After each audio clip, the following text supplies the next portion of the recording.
Por favor. Bien. Buenas tardes. Yo voy a hablar de una cuestión que nos convoca, que es la participación ciudadana.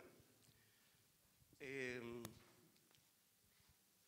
sentido de la participación ciudadana, ¿no? El deber y el derecho de participar en las decisiones de la conformación del espacio, de la ciudad, del paisaje. El derecho y el deber que tenemos todos, ¿no?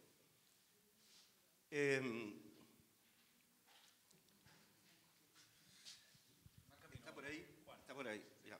Es un texto muy corto, tiene 14 frases.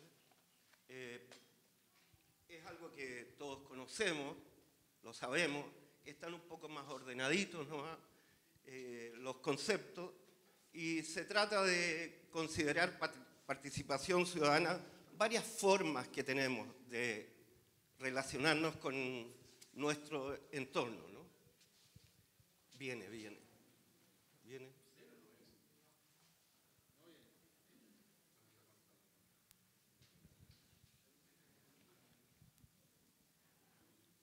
Bueno, igual voy a empezar. La primera idea, y si no tengo unos papeles por ahí que tengo todo escrito y lo...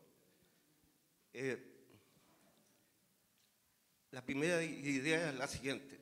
Nosotros, cuando llegamos a vivir juntos, ¿no es cierto?, nos encontramos con un orden previo.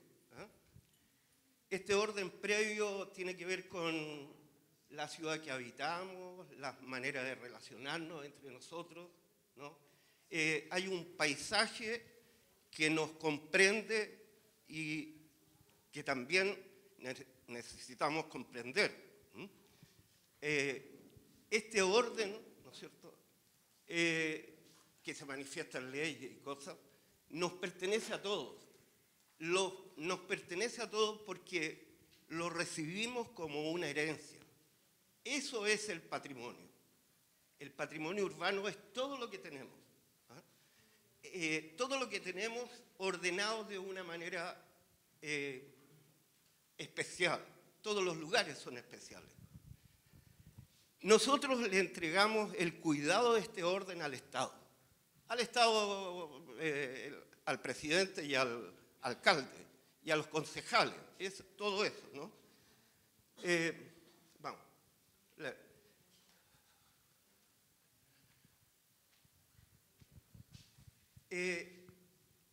Este orden, si bien le entregamos la responsabilidad al Estado, tenemos que participar en la construcción de ese orden, siempre.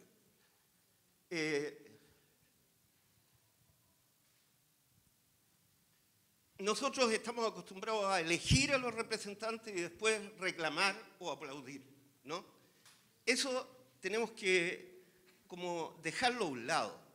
Tenemos que no solo aplaudir o reclamar, sino que también tenemos que llegar a donde las comisiones de vivienda u otras y decirle a nuestros representantes qué es lo que tienen que hacer. Porque ellos no son expertos en los temas que tocan, ¿no? Necesitan de asesores, pero también nos tienen a nosotros gratis, ¿no? Rara vez nos manifestamos en forma pública, ¿no? Rara vez aportamos las ideas necesarias a los representantes y rara vez vigilamos las normas.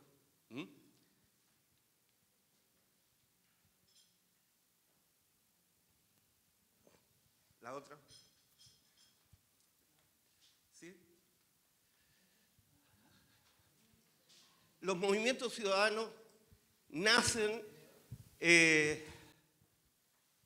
son fruto de la necesidad de cuidar las normas en un momento en que los representantes dejaban hacer y veíamos que el paisaje que habíamos recibido se estaba destruyendo.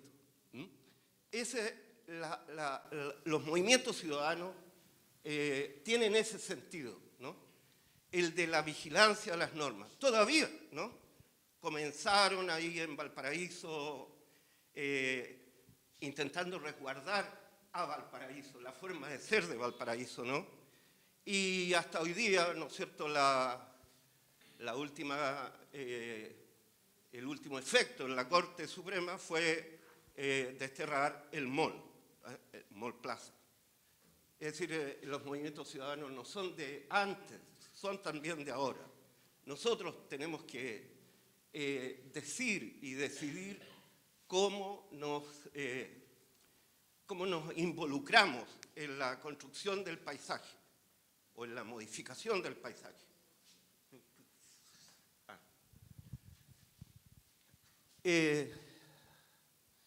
Los movimientos ciudadanos siempre obtuvieron lo que pretendían en la Corte, en las Cortes de Justicia. Y desde luego fueron denostados por esto, ¿no? Judicializaban los casos. Pero de eso se trata, del orden, del Estado de Derecho, ¿no? Y entonces el único lugar que había para poder revertir las malas decisiones era llevándolo a la Corte, que de alguna manera ellos no construyen las leyes ni las vigilan, pero las hacen cumplir, por así decirlo, ¿no? Pero también los movimientos ciudadanos siempre llevaban el procedimiento correcto, ¿no? No era solo alegar por lo malo, sino que decían y dicen cómo hay que hacer las cosas. Estamos aquí por eso, ¿no? No es otra la convocatoria. Todos los que estamos aquí tienen ese envión, digamos, ¿no? Tienen ese deseo.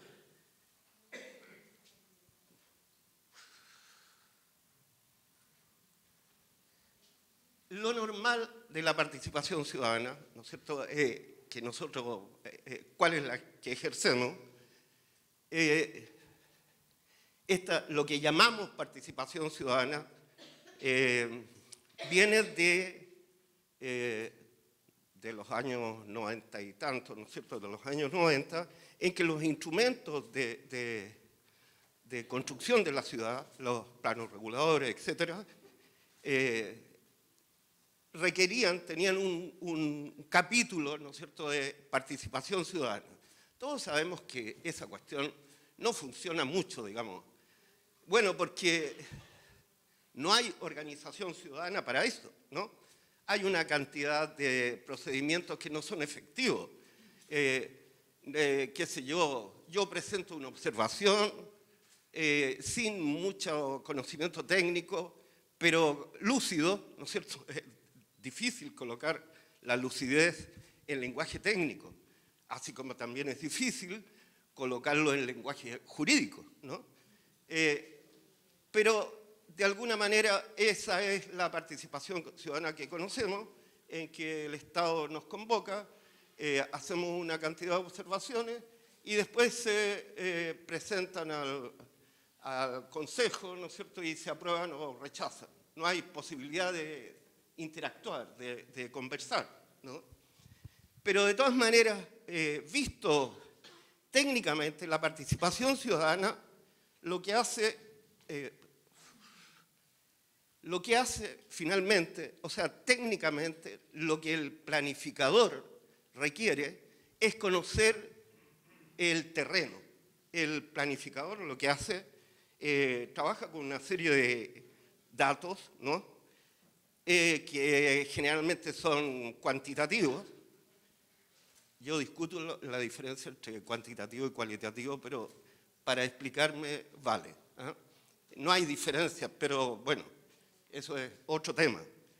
En general, los datos que manejan centralizadamente los planificadores son datos cuantitativos. Y en el terreno aparece primero la presencia del paisaje, pero también las personas. Y en las personas, las conversaciones con las personas. Y es en esa conversación donde uno encuentra el sentido del paisaje, ¿no?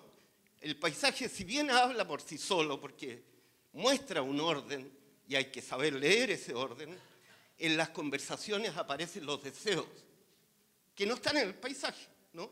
O están, por ejemplo, cuando hay hay poca coherencia y uno dice, este paisaje debería ser ahí cambiar algo, ¿no?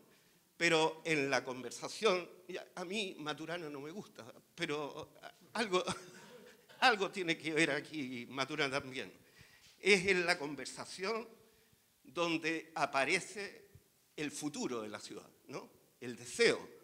Ese deseo que si tú vas caminando por la ciudad y preguntas, tiene coherencia, aunque son personas distintas. Esa coherencia está en el lenguaje normal con que nos relacionamos, ¿no?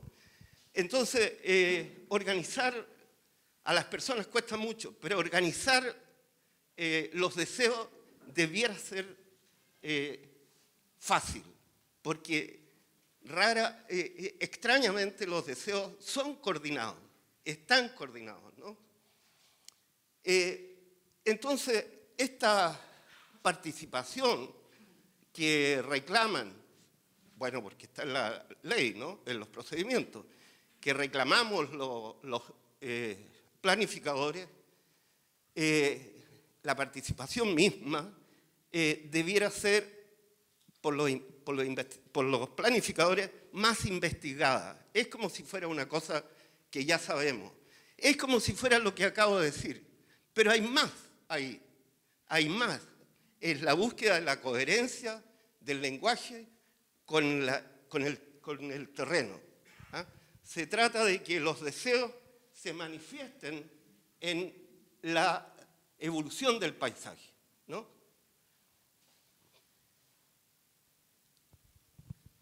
Bueno, desde luego que la participación ciudadana, en el mejor de los sentidos, si hay una coelaboración de los proyectos o de las normas, ¿no es cierto?, ese ciudadano se vuelve, ¿cómo se llama?, más culto en ese sentido. Es decir, la cultura reclama que cada uno de nosotros seamos cultos, que es lo que nos constituye como conjunto de personas, ¿no? El otro. Bueno, estaba hablando de la capacitación, que es una especie de capacitación.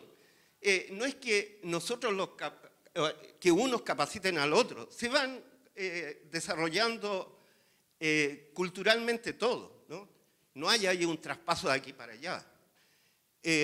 Un pueblo más versado adquiere una preocupación por su ambiente que lo conduce a respetar sus lugares, ¿no es cierto? Unos ciudadanos organizados y sensibles a su ambiente internalizan los derechos políticos elementales. Este es un derecho político, ¿no? Y entonces somos hombres sociales, pasamos a ser fraternos, diría yo. Tiene esa bondad el encontrarnos a discutir sobre la cosa pública, ¿no? No estoy hablando solamente de las cosas visibles. El paisaje tiene cuestiones invisibles, es decir, no solo son las normas que tienen que ver con el urbanismo, sino que todas las normas. Otro, el último. Entiendo que la Constitución de hoy día pone la soberanía en otro lugar, pero tiene que seguir residiendo en las personas, ¿no? Por esa razón. Desarrollar la democracia va por los senderos de multiplicar los mecanismos de decisión sobre el desarrollo apropiado del paisaje. Es decir, debiera haber más, las observaciones o lo que los ciudadanos dicen debieran ser de alguna manera vinculantes, ¿no es cierto? Eso es lo que se reclama, que las decisiones, lo que los ciudadanos quieren, vinculen, o sea, tengan que ver con las decisiones políticas finalmente, ¿no? Este es el fundamento político de la participación ciudadana. F, se quedó pegado. Y estamos en una situación extraña aquí, ¿no? No fue la alcaldesa la que nos llamó, ni tampoco el MIMBU. Es un particular. ¿Eh? Es un particular que abre la participación ciudadana. Vaya, ¿qué es esto? ¿De qué se trata? ¿Eh? Bueno, se trata primero de que un particular que tiene 300 metros cuadrados para hacerse una casa no tiene espacio público adentro, ¿no? Entonces, sí, tiene espacio público, visual, 3 metros ante jardín, digamos. No, eso no cuesta nada. Pero 16 hectáreas significa una transformación profunda del paisaje, de una parte importante del paisaje de la ciudad, ¿no? Entonces, hay ahí una especie de novedad. Estamos aquí ante una cuestión que tenemos que aprender. Estamos ante un tipo de participación ciudadana inédito, ¿no? Esto lo tenemos que internalizar, tenemos que ver cómo los deseos nuestros tienen que ver o llegan o se vinculan, ¿no es cierto?, finalmente con la construcción del paisaje. Hay aquí una cuestión que tiene que ver con cómo el deseo es capaz de transformar el territorio, ¿no?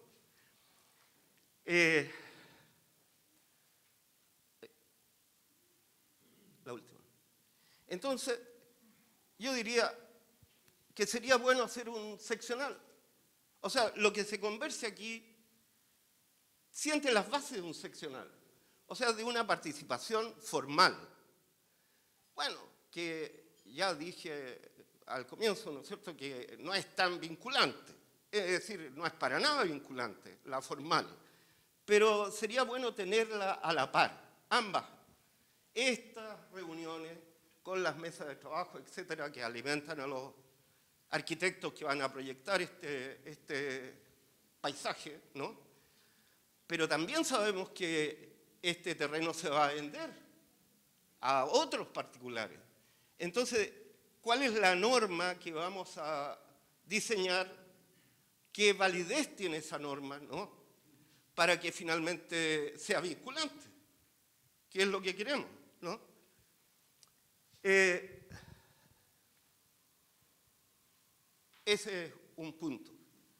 Y el otro punto es que estas 16 hectáreas deben ser un detonante de la solución de un problema de Viña del Mar, que es un nudo, ¿no? Es un nudo intercomunal. Es como si no existiera. Sí, Viña del Mar es tan Viña del Mar como Viña del Mar. O sea, no es que no exista, pero es un nudo. ¿Eh? Y este tremendo pedazo de carne debiera incidir en la solución de ese nudo. Eso tiene varias formas, ¿no? Con los usos de suelo, etc. Pero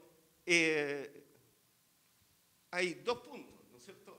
¿Cómo garantizamos que el deseo se transforme en el paisaje el que queremos? Y cómo ese paisaje colabora en la construcción de Viña del Mar de manera debida.